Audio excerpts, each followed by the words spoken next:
Hi friends, it's your pal Scott Garibay, and today we're going to talk about the Magic the Gathering 2026 release schedule. We're going to talk about it from the perspective of Dungeons and Dragons, and what Dungeon Masters and Dragon Masters should be concerned about with these sets. And then also and specifically we're going to talk about, holy cows, Magic the Gathering Star Trek. What? Magic the Gathering Star Trek. So this is the series. This is the set that I am most excited about, and that's saying a lot because I'm very excited about The Hobbit.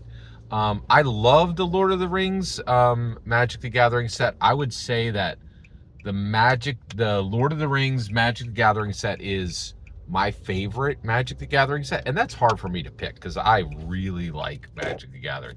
They've had a ton of amazing sets. But I can't believe they're bringing in. I'm really shocked they're bringing in Star Trek. Why? Why be surprised that they're bringing in Star Trek? Star Trek. First of all, I absolutely love Star Trek. It's a really special intellectual property to me. And my starter series was Next Generation, but I really like Lower Decks.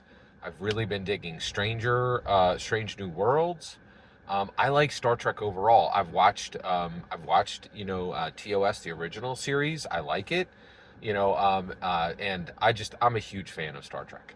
But what you don't understand is Star Trek is an oddly protected, oddly isolated intellectual property. So one, Star Trek is not in Fortnite. It's very strange.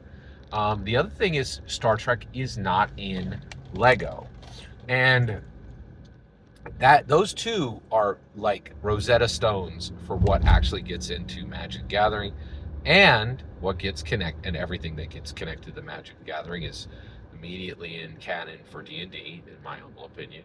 I think if you pay attention, that's very clear.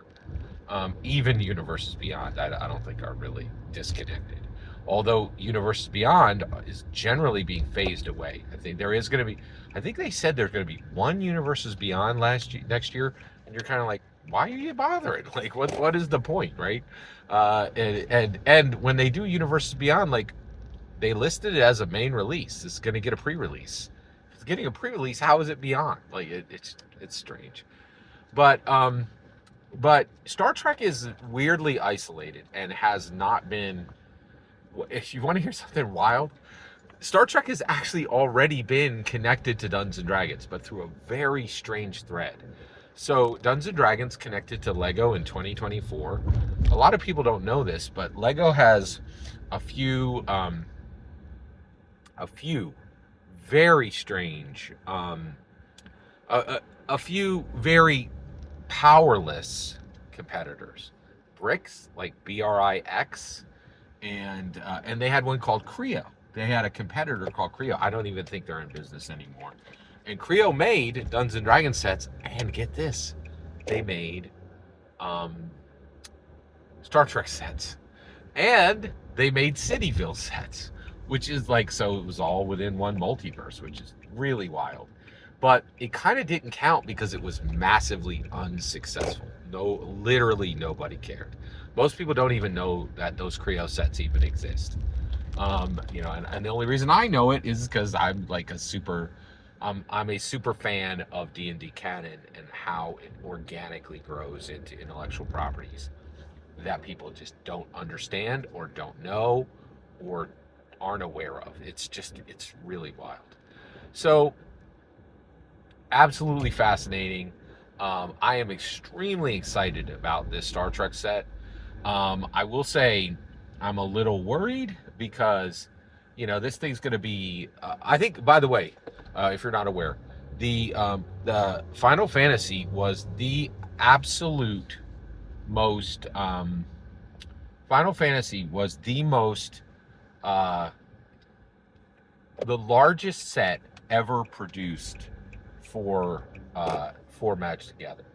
I think it had 576 cards in the set, individual, right? Now, that's extremely unusual. Most sets have 325, 375 max on a main set, right? So you got 325 cards? to represent Star Trek, you could barely get started, right? Like that's not, and that's another thing. What do they mean by Star Trek? Is this going to be TOS? Is this going to be Next Generation? Is it? Please tell me this is not going to be Discovery, right? Like, like I hope they don't waste a single card on Discovery, right? Like it's, is this gonna, are they gonna put in lower deck? Like, what is the limits of this? What is the shape of this set? Because Star Trek is so big and so important and so expansive.